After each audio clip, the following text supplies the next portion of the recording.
નમસ્કાર વાલા વિદ્યાર્થી મિત્રો, જે બાળકો ધોરણ 8 માં અભ્યાસ કરી રહ્યા છે, બરોબર. આપણે છે એ ધોરણ 8 માં એનએમએમએસ અને જ્ઞાન સાધના આ બે પરીક્ષાઓની તૈયારી વિનામૂલ્યે અહીંયા કરાવીએ છીએ. પહેલા તો જો તમે ચેનલ ઉપર નવા હો તો ચેનલને સબસ્ક્રાઇબ કરી દો, એટલે ગમે એટલા વિડીયો અમે નાખીએ એ બધા વિડીયોની નોટિફિકેશન છે એ તમારા ફોનમાં આવી જાય, બરોબર. તો પહેલા તો વિડીયોને લાઈક કરી દો, ચેનલને સબસ્ક્રાઇબ કરી દો. હવે આપણે રેગ્યુલર જે લેક્ચર આવે એ બધા આપણે અહીંયા લખેલું હોય એનએમએમએસ પ્લસ જ્ઞાન સાધના.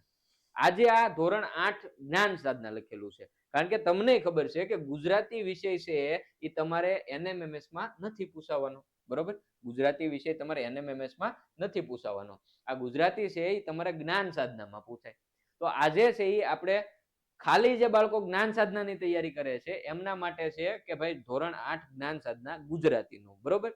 એ સિવાય જે બાળકો એનએમએમએસ ની ખાલી ને ખાલી એનએમએમએસ ની તૈયારી કરે તો તમારા માટે ધોરણ 7 નું વિજ્ઞાન કે એમાંથી તમારે પહેલું બીજું ચેપ્ટર છે એનો વિડીયો છે એ ચેનલ પર મૂકી દીધો, એટલે તમારે ખાલી એનએમએમએસ ની તૈયારી કરવાની હોય તો એ વિડીયો તમારે જોવાના છે.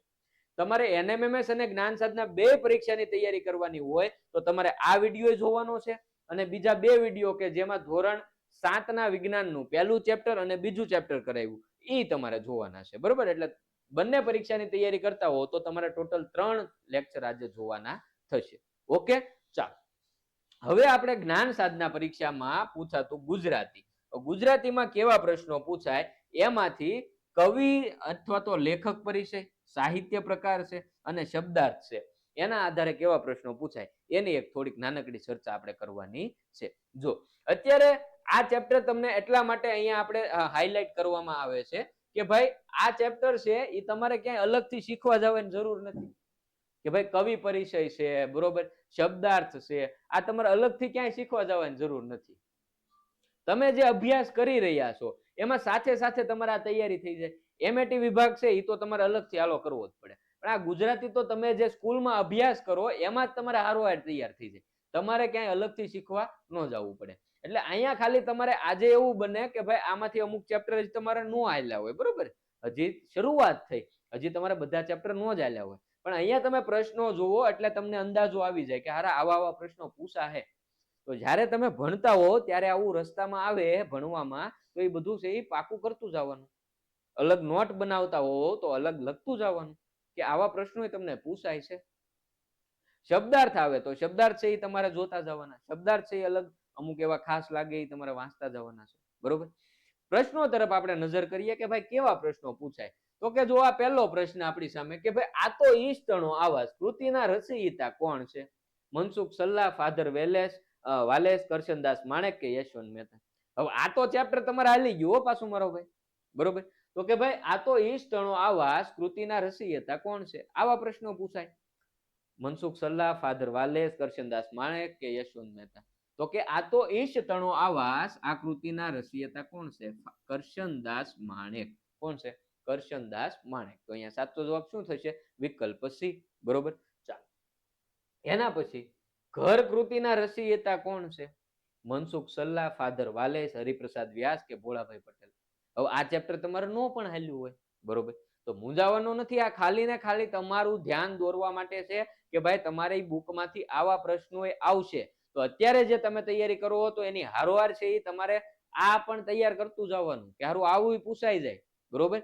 તો કે ઘર કૃતિના રચયિતા કોણ છે? મનસુખ સલ્લા, ફાધર વાલેસ, હરિપ્રસાદ વ્યાસ કે ભોળાભાઈ પટેલ. તો કે ઘર કૃતિના લેખક છે ભોળાભાઈ પટેલ. કોણ છે? ભોળાભાઈ પટેલ. વિકલ્પ ડી છે એ આપણો સાચો થશે, બરોબર. એના પછી આગળ વધીએ એ પહેલા જે વિદ્યાર્થી મિત્રોને ખાસ વોટ્સએપ ગ્રુપમાં જોડાવાનું બાકી હોય તો વોટ્સએપ ગ્રુપમાં જોડાઈ જજો. વોટ્સએપ ગ્રુપમાં જોડાવા માટેની લિંક ડિસ્ક્રિપ્શન બોક્સમાં આપેલી છે, જ્યાંથી નો ફાવે તો આ નંબર પર વોટ્સએપમાં હાઈ કરીને મેસેજ કરશો તો પણ તમને વોટ્સએપ ગ્રુપમાં જોડાવા માટેની લિંક મળી જશે, બરોબર. ટેસ્ટ છે એ આપણી બધી વોટ્સએપ ગ્રુપમાં આપવામાં આવે છે. એ સિવાય છે એ આપણે ઘણા બધા મોડલ પેપર પરીક્ષા સમયે તમને વિનામૂલ્યે સોલ્વ કરાવીએ છીએ, તો વોટ્સએપ ગ્રુપમાં ખાસ જોડાઈ જવાનું છે. એ સિવાય જે બાળકો ધોરણ 8 માં અભ્યાસ કરે છે અને એનએમએમએસ અને જ્ઞાન સાધના બે પરીક્ષાની તૈયારી કરે છે તો તમારે બે પરીક્ષા માટે અલગ અલગ બુક લેવાની જરૂર નથી ભઈલા. નૂતન એનએમએમએસ પ્લસ જ્ઞાન સાધના કોમ્બો બુક છે, 430 એમઆરપી છે, પણ 320 માં તમારા નજીકના કુરિયર સેન્ટર સુધી આવી જાય અને એમાં કુરિયર ચાર્જ ફ્રી. એટલે 320 માં છે તમને એનએમએમએસ અને જ્ઞાન સાધના બે પરીક્ષાનો સિલેબસ મળી જાય, બરોબર.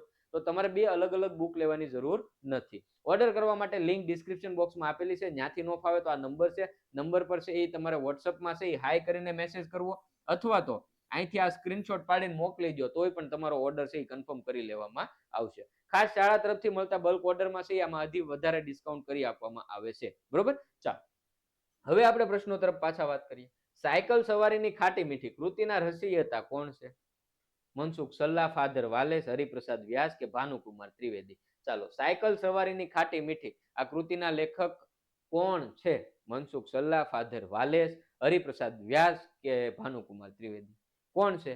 હા, મનસુખ સલ્લા.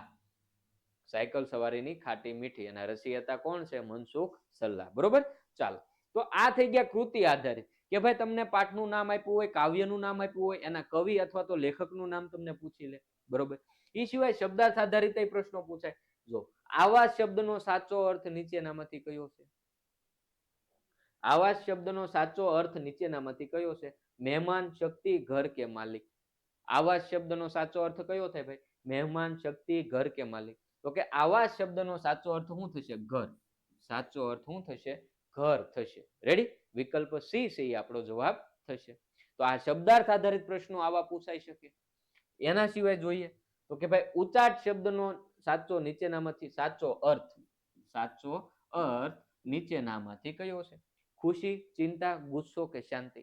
ઉચાટ આ શબ્દ તમારા શબ્દાર્થમાં આવે તો શબ્દાર્થ પાકા કર્યા હોય તો અહીંયાથી માથું ન ખંજવાળવું પડે, એમ નામ આવડી જાય કે ભાઈ ઉચાટ શબ્દનો સાચો અર્થ કયો છે? તો કે ઉચાટ શબ્દનો સાચો અર્થ થાય ચિંતા. શું થાય? ચિંતા. ચિંતા કેવું હોય તો એના જગ્યાએ ઉચાટ શબ્દ વાપરી શકીએ છીએ. બરોબર, તો આવા અમુક જે પ્રશ્નો છે એ તમને પૂછાતા હોય છે, તમારા ધ્યાન બારા હોય છે અને એક એક માર્ક આપણો કપાઈ જતો હોય છે. તો અત્યારે જે તમે જે ટેક્સ્ટબુક ભણી રહ્યા છો એ ટેક્સ્ટબુક માંથી જ તમને પ્રશ્નો પૂછાવાના છે ભઈલા. બરોબર, તો જે તમે અત્યારે ભણો છો એમાં સાથે સાથે જ્ઞાન સાધના માટે બુક બનાવો. બરોબર, કે ભાઈ આમાંથી મને એવું લાગે છે કે આ ટોપિક માંથી મને આટલા આટલા પ્રશ્નો પૂછાય એવા લાગે છે, અથવા તો જે કૃતિ છે, સાહિત્ય પ્રકાર છે, બરોબર, એના લેખકનું નામ છે, એની અલગ નોટ બનાવી લો, જેથી કરીને જ્યારે તમે રિવિઝન કરવા બેહો ત્યારે આખી બુક ન ખોલવી પડે. બરોબર, જ્યારે રિવિઝન કરવા બેહો ત્યારે એ બુક છે એ લઈ લો એટલે તમારે આખું રિવિઝન થઈ જાય. તો સાથે સાથે છે એ તમારે જ્ઞાન સાધનાની તૈયારી કરતી જવાની છે. આગળના ટોપિક જે કઈ હશે વ્યાકરણના એના માટે હજી વિડીયો અલગથી આવી જશે. ખાસ એક તો આ છે કે ભાઈ હજી તમારે સિલેબસ ન પૂરો થયો હોય પણ તમને અત્યારથી ખ્યાલ રહે, હાઇલાઇટ થઈ જાય કે ભાઈ આવા આવા પ્રશ્નો મને આગળ જતા પૂછાશે તો હું સાથે સાથે હાલને તૈયારી કરતો જાઉં. બરોબર, તો સાથે સાથે તૈયારી તમારે કરતી જવાની છે. તો ખાસ આશા રાખું છું કે ભાઈ આ લેક્ચરમાં છે એ તમને આમ થોડુંક કંઈક લાઇટ થઈ હશે કે ગુજરાતીમાંથી મને કેવા કેવા પ્રશ્નો પૂછાઈ શકે. બરોબર, તો એના વિશે તમારે તૈયારી કઈ રીતે કરવી એ તમને થોડુંક ઉપયોગી થયું હશે. તો ફરી પાછા મળીશું, અને ટેસ્ટ આવશે એ ટેસ્ટના સોલ્યુશનમાં. ત્યાં સુધી હવે રજા લઈએ. ખાસ જે વિદ્યાર્થી મિત્રોને વોટ્સએપ ગ્રુપમાં જોડાવાનું બાકી હોય તો વોટ્સએપ ગ્રુપમાં જોડાવા માટે લિંક ડિસ્ક્રિપ્શન બોક્સમાં આપેલી છે, ત્યાંથી ન ફાવે તો આ નંબર છે, આ નંબર પર વોટ્સએપમાં હાઈ કરીને મેસેજ કરશો તો પણ તમને ઓટોમેટિક વોટ્સએપ ગ્રુપમાં જોડાવા માટેની લિંક મળી જશે. વોટ્સએપ ગ્રુપમાં ખાસ જોડાઈ જજો. આપણી બધી ટેસ્ટ ને બધું વોટ્સએપ ગ્રુપમાં આવશે. એ સિવાય પરીક્ષા સમયે ઘણા બધા મોડેલ પેપર તમને સોલ્વ કરાવીશું, તો વોટ્સએપ ગ્રુપમાં જોડાઈ જવાનું છે. બરોબર, આજે તમને ખાસ કે ભાઈ આજે ટોટલ ધોરણ 8 માટે 3 વિડીયો આવેલા છે. એમાં 2 વિડીયો વિજ્ઞાન ધોરણ 7 વિજ્ઞાનના છે કે જે માત્ર NMMS પરીક્ષામાં પૂછાશે.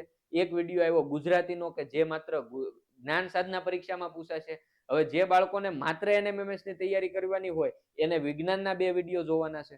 ખાલી જ્ઞાન સાધનાની તૈયારી કરવી હોય એને આવડો આ ગુજરાતીનો વિડીયો હતો, અને જેને 2 પરીક્ષાની તૈયારી કરવાની હોય એને 3 વિડીયો જોવાના છે. બરોબર, તો ચેનલ પર અવેલેબલ થઈ ગયા છે, વિડીયો જોઈ લેવાના છે. બરોબર, ચાલો ફરી પાછા મળીશું. ત્યાં સુધી હવે રજા લઈએ. વિડીયોને લાઈક કરવાનું બાકી હોય તો લાઈક કરી દો, ચેનલ પર નવા હો તો સબસ્ક્રાઇબ કરી દો, જેથી કરીને જેટલા પણ વિડીયો આવે એની નોટિફિકેશન છે એ તમને મળતી રહે. ખૂબ ખૂબ આભાર.